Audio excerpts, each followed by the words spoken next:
প্রিয় নবম শ্রেণীর শিক্ষার্থীরা, ষান্মাসিক সামষ্টিক মূল্যায়ন 2024-এর আগামীকাল 10 জুলাই তোমাদের জীবন ও জীবিকা বিষয়ে মূল্যায়ন অনুষ্ঠিত হবে। এর প্রশ্নটি আমরা তোমাদের সামনে শো করছি। এখানে একটি উদ্ভাবনীমূলক ব্যবসায়িক বিনিয়োগ পরিকল্পনা প্রণয়নের নির্দেশনা রয়েছে। নির্দেশনা অনুযায়ী প্রত্যেককে একটি পরিকল্পনা তৈরি করে জমা দিতে হবে। বিনিয়োগ ক্ষেত্র নির্বাচন ও পরিকল্পনা তৈরির জন্য দলগত আলোচনার সুযোগ থাকবে এবং এরপর প্রত্যেকে নিজ নিজ খাতায় উদ্ভাবনী বিনিয়োগ পরিকল্পনা তৈরি করবে। কাজ 1, উদ্ভাবনীমূলক ব্যবসায়িক বিনিয়োগ পরিকল্পনা প্রণয়ন। চতুর্থ শিল্প বিপ্লবের এই যুগে আমাদের জীবনযাত্রার প্রতিদিন যুক্ত হচ্ছে নতুন নতুন প্রযুক্তি, যা দ্রুত বদলে দিচ্ছে আমাদের চাহিদার ধরন। ভবিষ্যতের সম্ভাব্য প্রযুক্তির ব্যাপক প্রভাব পড়তে শুরু করেছে সকল কর্মক্ষেত্র ও বাজারে। ফলে টিকে থাকার প্রয়োজনে জরুরি হয়ে পড়েছে সৃজনশীল ও উদ্ভাবনীমূলক ব্যবসায়িক ভাবনা। এই প্রেক্ষাপট বিবেচনায় রেখে নিজ পরিবারের জন্য একটি উদ্ভাবনীমূলক ব্যবসায়িক বিনিয়োগের ক্ষেত্র বেছে নাও। এরপর উক্ত ব্যবসায়িক বিনিয়োগের জন্য ধাপ গ থেকে উম নিয়ে দলে আলোচনা করে নিজ নিজ খাতায় প্রয়োজনীয় নোট রাখো। এর ভিত্তিতে এবার এককভাবে নিজ পরিবারের জন্য একটি উদ্ভাবনীমূলক ব্যবসায়িক পরিকল্পনা তৈরি করো। তবে উক্ত ব্যবসায়িক বিনিয়োগ পরিকল্পনায় নতুন প্রযুক্তিগত সুবিধার সমন্বয় ও ব্যবহার যেন থাকে তা নিশ্চিত করতে হবে। উদ্ভাবনীমূলক ব্যবসায়িক বিনিয়োগ পরিকল্পনা তৈরি করার জন্য নিচের ধাপগুলো অনুসরণ করতে হবে। প্রথম অংশ, পরিবারের জন্য ব্যবসায়ী নির্বাচন।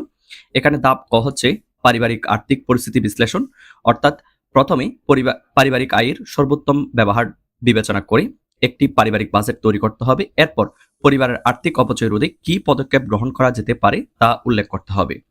এরপর সময়, সুযোগ ও নিজের সক্ষমতা অনুযায়ী অর্থ সংশ্লিষ্ট যেসব কাজের দায়িত্ব গ্রহণ করেছে সেগুলোর তালিকা তৈরি করতে হবে।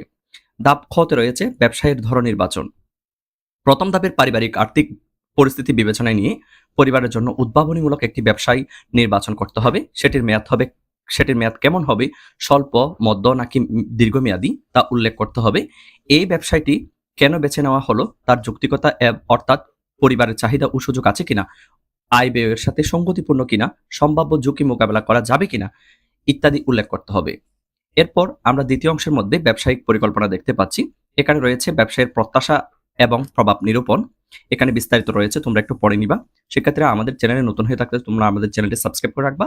পাশাপাশি আমাদের দুইটাই চ্যানেল, একটা হচ্ছে আরফাত একাডেমি এবং আরেকটা আরফাত স্যার, এই দুইটা চ্যানেল সাবস্ক্রাইব করে রাখবা। আমাদের ফেসবুক পেজ থেকে দেখলে ফেসবুক পেজটিতে লাইক এবং ফলো দিয়ে বন্ধুদেরকে ইনভাইট করবা। আমাদের ফেসবুক গ্রুপের সাথে তোমরা যুক্ত থাকবা। সকল লিঙ্ক ভিডিও ডেসক্রিপশন বক্সে দেওয়া থাকবে। শিক্ষার্থীরা, এরপর গ নাম্বার পর ঘতে হচ্ছে ব্যবসাটির জন্য আর্থিক বিশ্লেষণ। এই অংশটা তোমরা একটু পড়ে নিবা। এরপর ধাপ মতে হচ্ছে বিপণন, আইডিয়া ও গ্রাহক সেবা। এটাও তোমরা একটু পড়ে নিবা। এবং সবশেষে বলা হয়েছে কাজটি সুন্দরভাবে সম্পন্ন করে জমা দেওয়ার জন্য অনেক ধন্যবাদ। অর্থাৎ তোমাদের এখানে যে কাজটা করতে হবে সেটা হচ্ছে উদ্ভাবনীমূলক ব্যবসায়িক বিনিয়োগ পরিকল্পনা তৈরি করার জন্য নিচের ধাপগুলো অনুসরণ করতে হবে। অর্থাৎ এখানে তোমাদের ধাপ ক থেকে শুরু করে ও পর্যন্ত 5টি ধাপ রয়েছে। সুতরাং তোমাদের যাদের এটির উত্তরপত্র প্রয়োজন, দ্রুত চ্যানেলটি সাবস্ক্রাইব করে আমাদের সাথে যুক্ত থাকো। তোমরা চাইলে আমাদের অনলাইন পেইড কোর্সে যুক্ত হতে পারো, এখানে বিস্তারিত দেওয়া রয়েছে। আর এই বিষয়ে জানার জন্য তোমরা এই হোয়াটসঅ্যাপ নাম্বারে যোগাযোগ করতে পারো। আশা করি বিষয়টা বোঝাতে পেরেছি। শিক্ষার্থীরা, বেস্ট অফ লাক।